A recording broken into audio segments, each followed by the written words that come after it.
ସମୟର ଖେଳ ତ ସମସ୍ତଙ୍କୁ ଜଣା, ହେଲେ ତଥାପି ଚାଲନ୍ତୁ ଟିକେ ମନେ ପକେଇ ଦଉଛି। ଚଢ଼େଇଟିଏ ଭୋକିଲା ଥିଲା ବେଳେ ବେଳେ ବେଳେ ଜନ୍ଦା ପିମ୍ପୁଡ଼ିଙ୍କୁ ବି ଖାଇ ଯାଇଥାଏ, ହେଲେ ଯେତେବେଳେ ସେଇ ଚଢ଼େଇଟି ମରିଯାଏ ସେତେବେଳେ ଜନ୍ଦା ପିମ୍ପୁଡ଼ି ତାକୁ ଖାଇଯାଆନ୍ତି।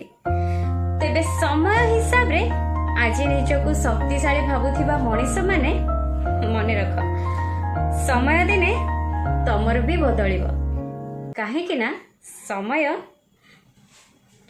ତମଠାରୁ ବି ବେଶୀ ଶକ୍ତିଶାଳୀ।